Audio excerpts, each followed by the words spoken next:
Olá pessoal, tudo bem com vocês? Hoje estamos aqui para estudar o classicismo em Portugal, um movimento bastante importante, com grandes representantes, como a gente pode ver nessas imagens ilustradoras do slide, como a Pietà de Michelangelo e a famosa Mona Lisa de Leonardo da Vinci. Mas antes de mais nada, para nós começarmos a estudar o classicismo, vamos ao contexto histórico no próximo slide. Valeu? Então, galera, não se pode falar do classicismo sem antes pensarmos um pouquinho sobre o significado da palavra clássico. Dentre várias definições, né, podemos apontar aquela que diz que o clássico é aquilo que perdura, aquilo que passou pelas provas do tempo e por isso permaneceu como uma obra de destaque, uma obra de grande valor. Já um teórico chamado Ítalo Calvino afirmou que um clássico é um livro que nunca termina de dizer aquilo que tinha para dizer, ou seja, remete à mesma ideia da universalidade, da temporalidade que está subjacente à obra clássica, ok? Esse classicismo que nós vamos estudar está inserido num movimento histórico maior, que é o Renascimento, né? Um movimento que foi surgindo gradualmente desde o século XII, com o declínio do teocentrismo e a ascensão gradual do antropocentrismo. E o seu ápice vai se dar no século XV e no século XVI. O Renascimento tem esse nome porque vai resgatar aspectos da cultura clássica, da cultura greca e da cultura romana. E dentre esses aspectos, a gente vai ter a cidade de Florença como um grande centro irradiador dessa nova estética, dessa nova forma de pensar, de criar e de desenvolver aí as artes, ok? E no Renascimento busca-se, antes de mais nada, o racionalismo, ou seja, há uma visão científica, é uma nova ciência que coincide com as mudanças históricas do século XV e também do século XVI. E esse racionalismo está muito ligado à capacidade do homem de intervir na natureza e construir junto à natureza aquilo que seja benéfico para a sua própria vida, né? Agora, se a gente pensar esteticamente, o antropocentrismo se manifesta através dos inúmeros retratos que nós encontramos, né, nas obras de arte desse período. Como a gente pode perceber, aqui ao lado, a imagem dessa Madonna, que é uma Madonna de Rafael Sanzio, um grande pintor italiano daquele período, ou essa nudez dessa moça aqui em que se exalta a beleza feminina junto da natureza, ok? Então essa preocupação com o retrato mostra algo que é antropocêntrico, o homem está no centro dos acontecimentos, ok? O Renascimento se pauta por um princípio de criação muito forte, que é a mimesis, né? Traduzindo, é a imitação ou é a representação da realidade. Mas aqui tem a ver com um princípio de que o artista renascentista vai imitar grandes artistas clássicos da antiguidade para assim ele também se tornar um grande artista, né? Há uma lógica aqui bem presente. E busca-se imitar com tamanha perfeição, de tal forma que a obra de arte se parece com a realidade, ou seja, é a verossimilhança. Como a gente pode ver aqui no retrato dessas moças, embora não haja uma referência específica, clara e precisa sobre quem são essas moças, elas representam o que seria uma moça que seja pautada por princípios clássicos, por virtudes, né? Valores que eles vão pregar bastante, né? E a natureza vai surgir como plano de fundo e também como uma forma de imitação, porque para eles a divindade se manifesta junto da natureza e não através de intermediários, quais sejam os religiosos, ok? Soma-se a isso a valorização muito grande de elementos clássicos, como o belo, o bem, a verdade, a razão, o equilíbrio, a harmonia e a perfeição, né? Ou seja, os clássicos pautam-se por um aperfeiçoamento contínuo daquilo que se faz, né? Ou seja, não se tem uma fórmula pronta e acabada para estabelecer um ideal estético, mas é através de muito estudo, de muito apuro técnico, que vai se aprimorando, e aí nós temos as obras-primas muito exemplares para nós até hoje. Ok? Vamos ao próximo slide. Levando em conta o contexto histórico, o classicismo leva em consideração ainda vários aspectos como as grandes navegações, né? Não se pode pensar no século XV, no século XVI, sem pensarmos nesse grande expansionismo que foram, né, as navegações portuguesas e espanholas também. Com o desenvolvimento das navegações, a atividade mercantil vai se aprimorar, vai se aperfeiçoar e vai se irradiar muito mais. Soma-se a isso a situação de Portugal perante o mundo. Portugal é o grande império que comanda a Europa, a África, a Ásia, a América, né? a África também. Ou seja, Portugal ocupa uma posição muito privilegiada, né? E que vai usufruir dessa posição durante algumas décadas. No entanto, poderemos perceber alguns indícios da decadência portuguesa, como, por exemplo, a morte de Dom Sebastião, que vai se dar em 1578.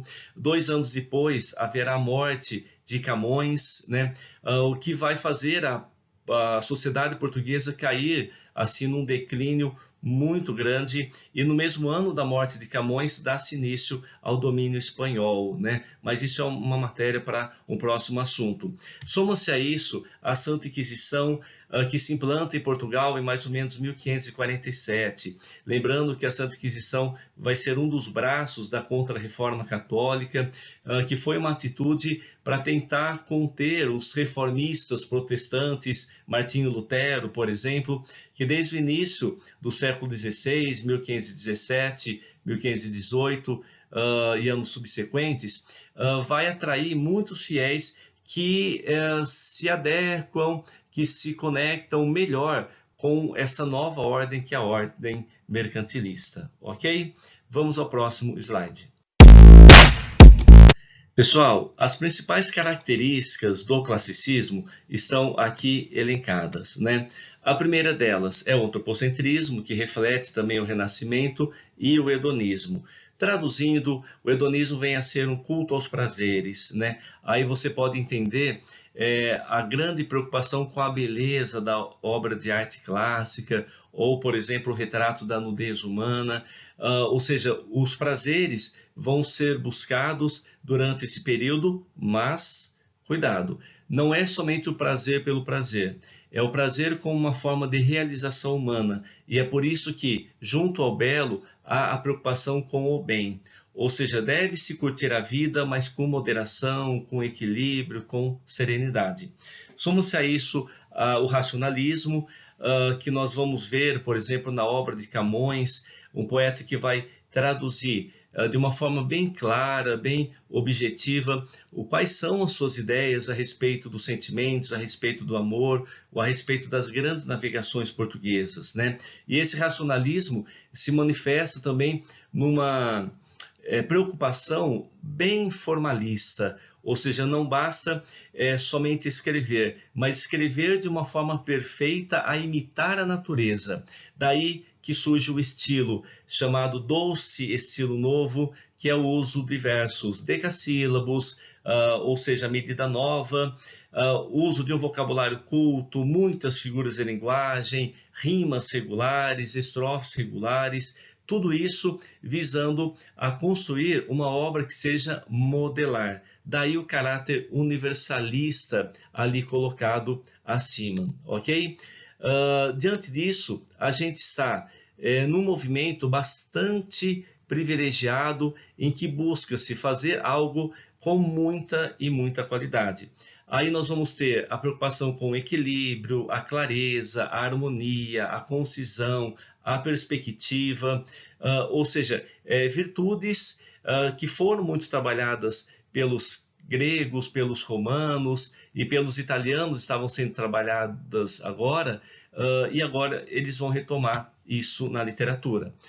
Busca-se valorizar a cultura pagã, como, por exemplo, os mitos, os deuses da natureza, buscando ser o mais próximo possível da perfeição que existiria na natureza. Ok? Vamos ao próximo. O principal representante do classicismo em Portugal, sem sombra de dúvida, é esse cara aqui, Luís Vaz de Camões, um poeta que tem uma incerteza quanto à data de nascimento e também quanto ao local de nascimento, mas sabe-se que ele é uma pessoa de uma cultura muito vasta, conforme podemos ver na sua principal obra, que é a obra Os Lusíadas. A obra essa que recebe uma influência direta de Homero e também de Virgílio, né, autor da literatura grega e da literatura latina. Mas Camões criou um estilo próprio, né, colocando nos Lusíadas 10 cantos, que equivale a 10 capítulos. Esses 10 cantos reúnem 1.102 estâncias, que são estrofes de 8 versos. E detalhe, todos os versos rimados no mesmo esquema, A, B, A, B, A, B, C, C. O que totalizam 8.816 versos do mesmo tamanho, são os versos decassílabos, ok? Então, essa é a primeira característica que salta aos nossos olhos ao nos depararmos com essa obra, Os Lusíadas. Vamos ao próximo slide. Nesse slide, galera, eu apresento a vocês a primeira estrofe do livro Os Lusíadas, para vocês perceberem a precisão utilizada pelo poeta. Vejam, todos os versos têm 10 sílabas poéticas e cada verso tem o seu par correspondente de rima, formando o esquema A, B, A, B, A, B, C, C. Ou seja, ele atinge um perfeccionismo através da criação de versos decassílabos e também de rimas regulares.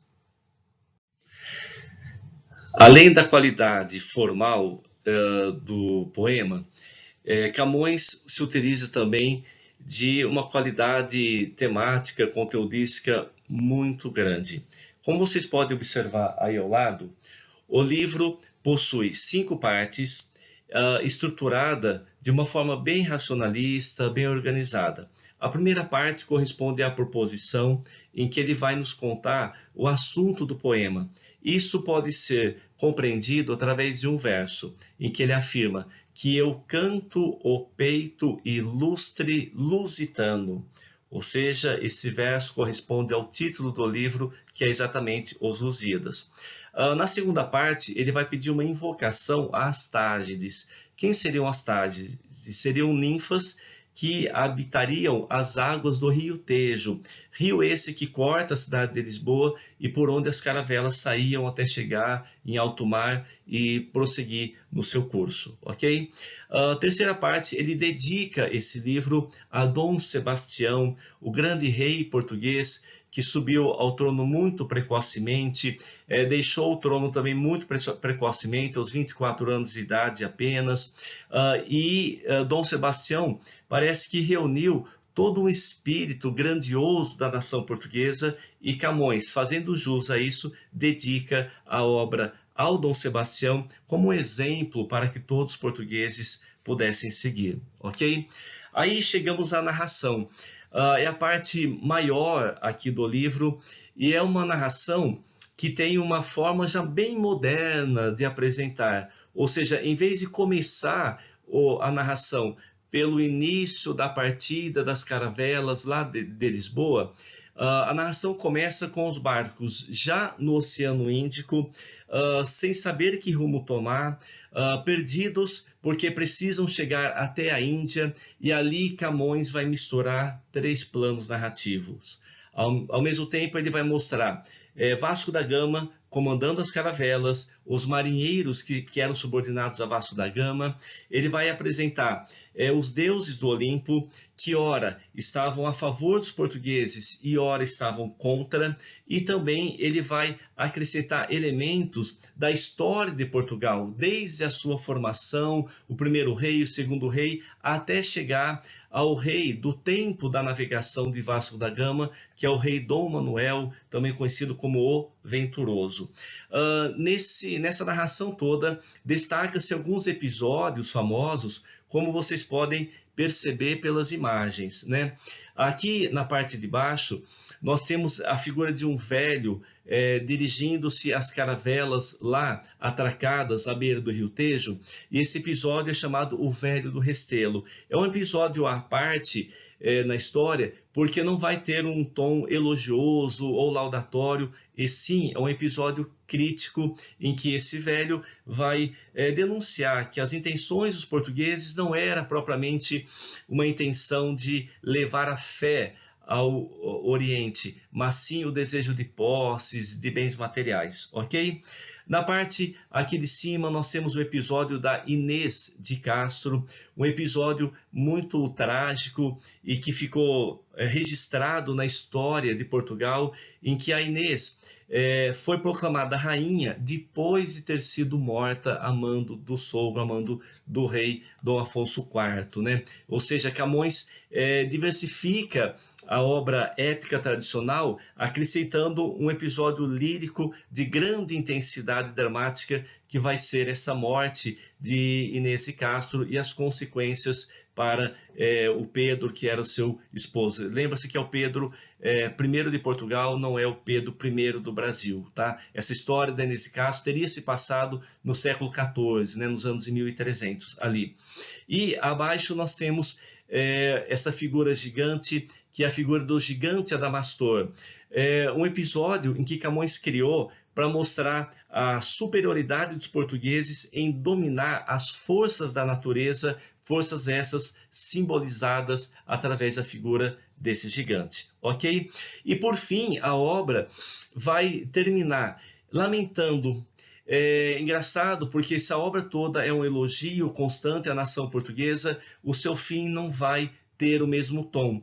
Camões vai lamentar, sobretudo, a situação que estava Portugal, uma situação em que não se valorizava mais a poesia, as artes, os valores, as virtudes, e passou-se a valorizar muito tendências humanas como a vaidade, o egoísmo, o desejo de fama ou mesmo a cobiça. Ou seja, Camões mostra-se ser muito justo, pois reconhece a grandiosidade de Portugal, mas só que lamenta a situação que Portugal se encontrava ali próximo do final do século XVI, próximo da morte de Camões, que vai se dar em 1580. Ok, moçada? Então é isso. Muito obrigado. Vamos ao próximo conteúdo, que é uma continuação de Camões, na verdade. Valeu!